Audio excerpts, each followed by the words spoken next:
Abeid is eigenlijk vooral bekend geworden om zijn strijd tegen de slavernij in zijn eigen land, Mauritanië. En dat is verwonderlijk misschien voor velen onder ons, omdat we niet altijd beseffen dat slavernij nog bestaat. Maar in Mauritanië bijvoorbeeld zijn er naar schatting vele tienduizenden mensen die in die toestand leven. Bijvoorbeeld op landerijen of in de bouwsector of zelfs als dienstbode bij privépersonen worden ze eigenlijk in een situatie gehouden die heel dicht komt bij wat we ons historisch voorstellen als slavernij.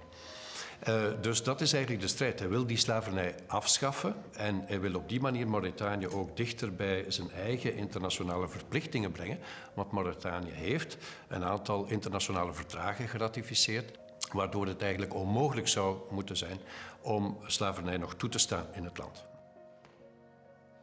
Het is absoluut nuttig, denk ik, om prijzen te geven aan personen die zich inzetten voor de mensenrechten.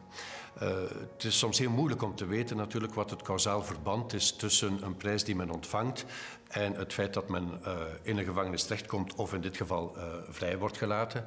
Dat is heel moeilijk uit te maken, omdat regimes die dit soort praktijken toepassen vaak net niet willen toegeven dat ze dat doen onder internationale druk of internationale aandacht. Nu, de strijd tegen slavernij is niet alleen in Mauritanië te voeren. Dat is ook een strijd die nog in andere Afrikaanse landen en zelfs buiten Afrika nog altijd relevant is. Dus zijn strijd is eigenlijk ook een internationale strijd. Onze algemene vergadering heeft Biram de Abeid voorgedragen vanuit een enorm respect voor zijn engagement. Dus wij als geëngageerde jongeren, wij kunnen niet anders dan een enorm respect hebben voor hoe die man opkomt voor de rechten van de minst bedeelden in zijn maatschappij, voor de slaven die nog steeds in Mauritanië leven, om hen uit de slavernij te proberen bevrijden en om de wereld op de hoogte te brengen van hun bestaan en van hun toestand. Ja, het is iemand waar we heel veel bewondering moeten voor hebben, omdat hij iemand is die altijd doorzit, ondanks alle tegenslagen, ondanks het feit dat hij gevaar kan lopen, blijft hij zich altijd inzetten voor de rechten van de mens. Hij is afkomstig uit een geslacht van slaven eigenlijk. Zijn moeder was zelfs nog slavin toen hij geboren werd. En dat heeft hem geïnspireerd om eigenlijk naar een wereld toe te werken waarin mensen niet meer moeten leven zoals zijn voorvaderen geleefd hebben en zoals hij zelf ook had kunnen leven. Het is een heel mooi voorbeeld om te zien dat iemand met zijn studies zoiets heeft kunnen bereiken. Hij heeft namelijk geschiedenis en rechten gestudeerd. En hij heeft die studies echt gebruikt om vooruitgang te maken, zowel op nationaal vlak als internationaal vlak.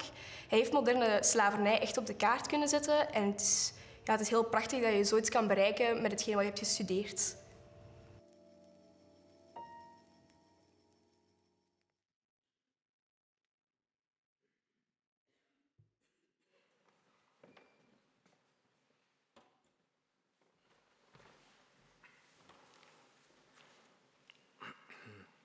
Monsieur le recteur, Vos Excellences, chers professeurs, Mesdames et Messieurs, et pour couronner le tout, chers étudiants, tous les êtres humains naissent libres et égaux en dignité et en droit. Ils sont doués de raison et de conscience et doivent agir les uns envers les autres dans un esprit de fraternité.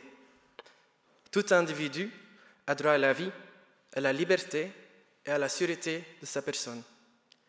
Nul ne sera tenu en esclavage ni en servitude.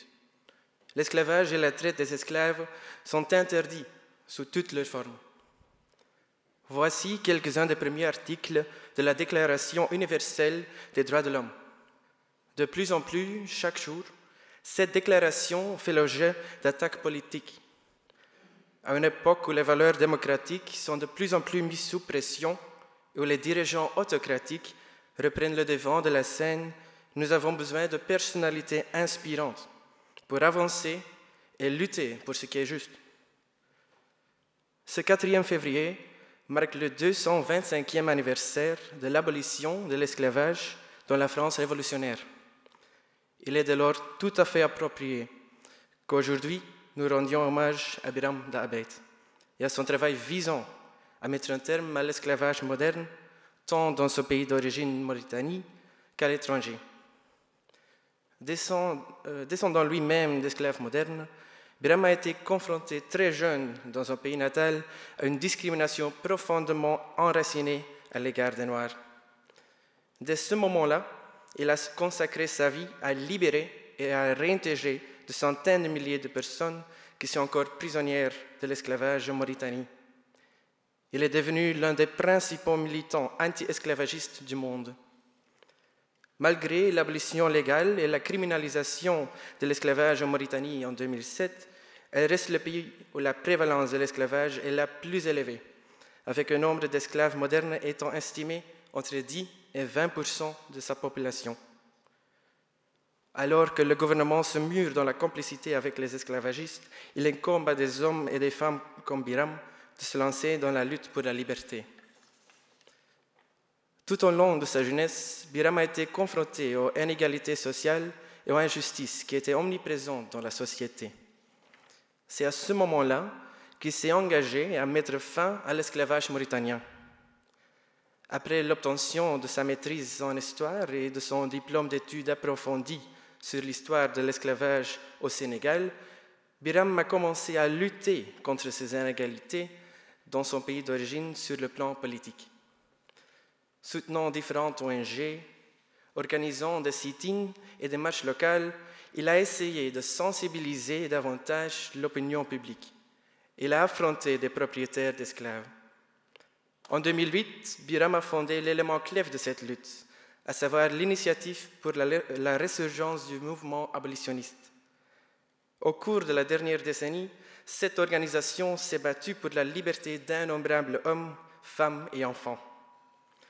Les manifestations, les procès et les actions de libération de l'organisation ont sauvé de nombreuses personnes de leur vie en servitude. Les hommes et les femmes courageux qui défendent cette cause sont régulièrement harcelés et traités sévèrement au cours de leur campagne.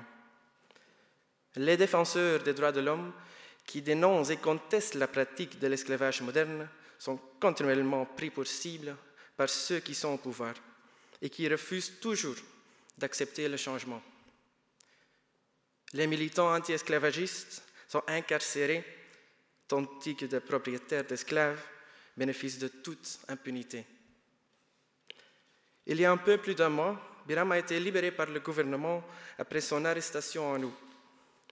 Au fil des années, il a été menacé, harcelé et emprisonné à plusieurs reprises. Malgré cette menace constante, il a juré de poursuivre sa lutte contre l'esclavage jusqu'à la fin de celle-ci en Mauritanie. En contraste frappant avec la persécution qu'il subit chez lui, la communauté internationale reconnaît ses efforts continus.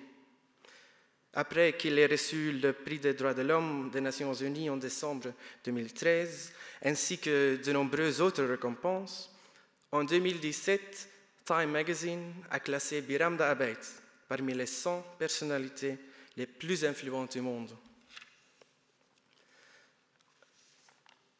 À une époque où l'engagement social est remis en question et caricaturé en ce moment même, nous avons besoin davantage de modèles pour inspirer le changement.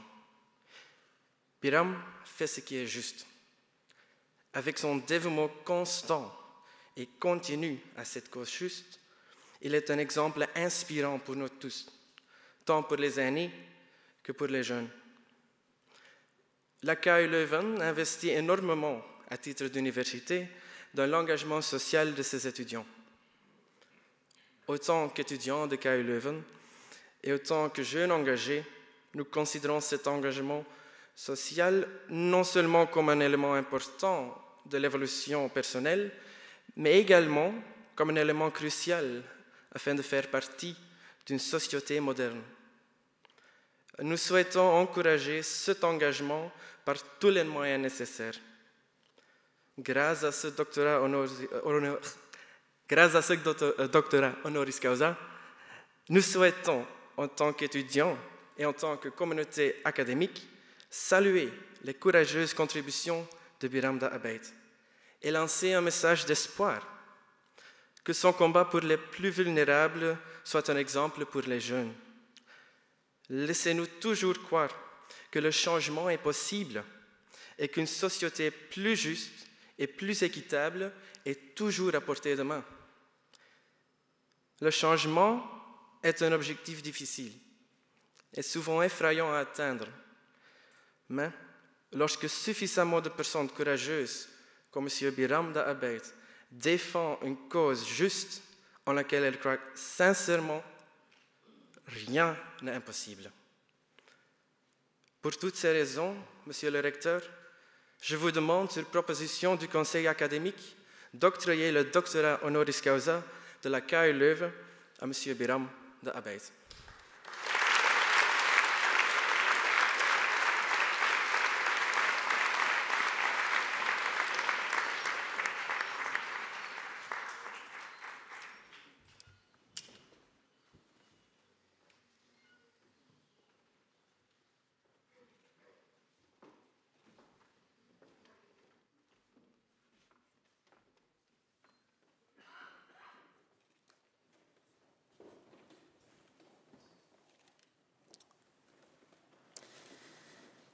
Monsieur Biram Da Abeid, la KU Leuven vous distingue pour vos années de lutte contre toutes les formes d'esclavage, pour votre engagement politique et social continu en Mauritanie, pour votre dévouement constant à la défense des droits de l'homme, mettant même votre propre vie en péril, pour votre contribution à la prise de conscience internationale relative à la persistance de formes d'esclavage avec l'IRA que vous avez créée. Pour votre courage et votre persévérance, prouvant ainsi que les personnes qui se battent pour leurs idéaux peuvent apporter des changements. Voilà pourquoi, en ma qualité de directeur de la KU Leuven, je vous octroie, sur proposition du Conseil académique, le doctorat honoris causa de cette université. Et félicitations. Et félicitations. Merci. Et bonne chance dans le futur.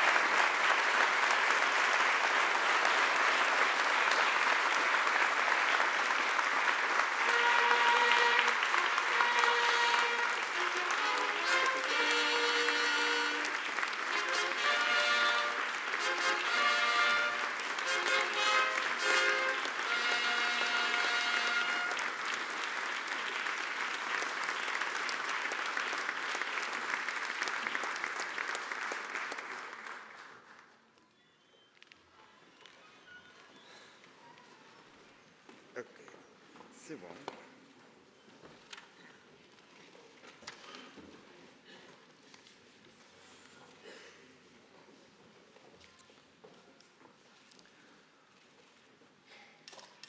Monsieur le recteur, mesdames, messieurs, membres du jury, mesdames et messieurs les étudiantes, les étudiants, chers invités.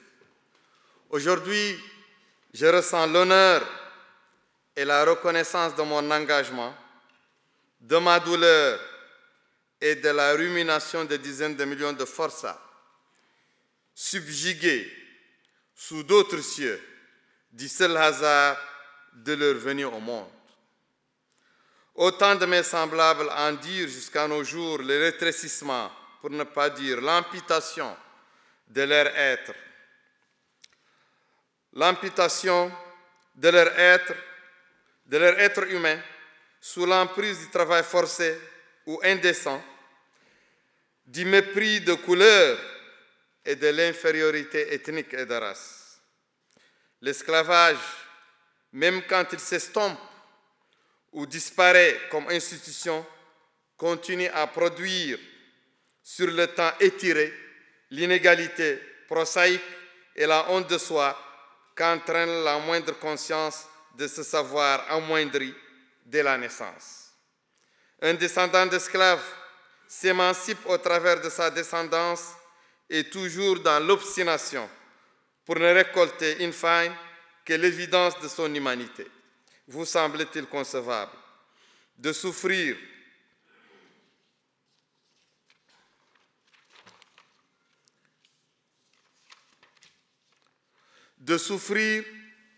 et de mourir pour une évidence. Malgré sa banalité, l'article est trop cher payé, mais nous autres rejetons de parias esclaves n'avons d'autre choix.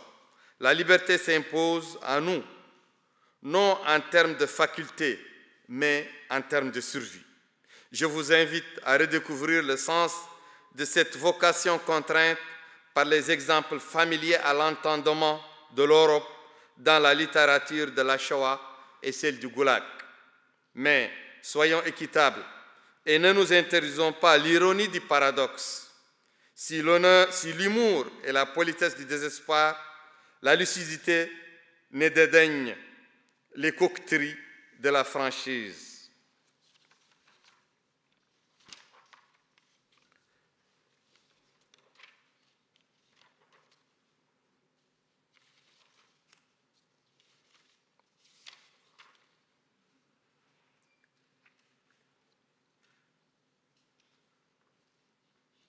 Oui, nos anciens maîtres sont aussi à plaindre. Ils naissent et grandissent dans la certitude acquise de leur préséance. Contestés ou accusés, ils cherchent argument auprès des promoteurs de la race et de la religion. Deux filets létaux, quand l'ignorance, le préjugé et la paresse les submergent. Les héritiers des propriétaires de nos aïeux, de nos pères et mères s'y débattent aujourd'hui sans le secours du discernement et finissent par s'épuiser contre la vague irrépressible de notre soif de mieux vivre. Vous pouvez le comprendre, vous les rescapés de tant de révolutions et de génocides, arrière-enfants de colonisateurs, tôt ou tard, les auteurs et complices d'une hiérarchie fondée sur l'infériorité de l'autre se trouvent émurés dans la prédisposition suicidaire à toujours s'imaginer le progrès en ennemi. Oui, pour son propre salut, la progéniture de ceux qui nous ont asservis des siècles durant mérite sa dose de thérapie curative. Or, nous en sommes l'unique pilule. Qui veut guérir se doit de nous avaler, puis ravaler l'amertume que nous représentons. Qui suis-je? Moi. Ma lutte inaugurale dès l'âge de 10 ans, je la dois à mon père. Il me pressait à me battre contre l'esclavage héréditaire qui décimait sa famille sur plusieurs générations. Aussi, étais-je programmé à me tenir debout en travers de toutes les persécutions, dans mon pays et ailleurs, quelle qu'en soit la victime. Un opposant banni, un activiste en prison, un objecteur de conscience menacé de peine de mort, une fillette mariée de force, un paysan dépossédé de sa terre, m'interpelle et je ne fuis l'injonction du devoir. Au-delà des esclaves, ma communauté, beaucoup d'autochtones d'extraction subsaharienne, noirs africaines, subissent en Mauritanie la ségrégation et les dénis de réparation après avoir enduré des années de tuerie, de déportation et d'assimilation culturelle. Les responsables de telles cruautés bénéficient encore de l'immunité par l'effet d'une loi sur mesure. Je salue ici la mémoire des suppliciés et disparus. Je renouvelle la résolution à leurs proches, ma résolution de poursuivre l'effort d'éradiquer l'impunité. Mon ambition va au juste, mon admiration va au juste. Les agitateurs à contresens, penseurs de la déconstruction, qui viennent souvent des groupes dominants et s'exposent ainsi à l'ostracisme de leur communauté. Leur concours accélère notre dynamique vers l'égalité et nous épargne alors davantage de sacrifices. Grâce à eux, la non-violence devient notre réflexe. Guerre in utopie. Chers amis, à l'Université de Leuven, je vous promets de poursuivre les œuvres de l'humanisme en action sur les nobles brisés de Baruch Spinoza, Primo Levi, Martin Luther King, Nelson Mandela et d'Alexandre Solzhenitsyn, pour ne citer que les grands maîtres. En ce chemin ponctué de ténèbres, mes compagnons d'espérance et moi continuerons de nous éclairer à la lumière de la Déclaration universelle des droits de l'homme. L'universalisme nous guide, je dirais, nous rappelle la trivialité exaltante d'appartenir tous à la même espèce. Préserver la diversité des langues, des arts et des modes d'organisation sociale anime notre combat, d'où ma présence aujourd'hui parmi vous. Nous partageons la foi que l'uniformisation par la contrainte de corps, la négation de l'individu, l'effacement des singularités et l'aversion de l'altérité diminue les défenses immunitaires de chaque population face au fanatisme, la tuberculose de notre siècle adolescent, ce siècle, ce 21e siècle. Notre tension vers la possibilité élargie du bonheur et le désir d'en faire jouir le plus grand nombre opère ici et maintenant, sur terre, point en dessous de la terre. Nous ne pouvons attendre de mourir pour mériter la justice. C'est en cela que nous avons besoin de vous, nos frères en humanité. Je vous remercie.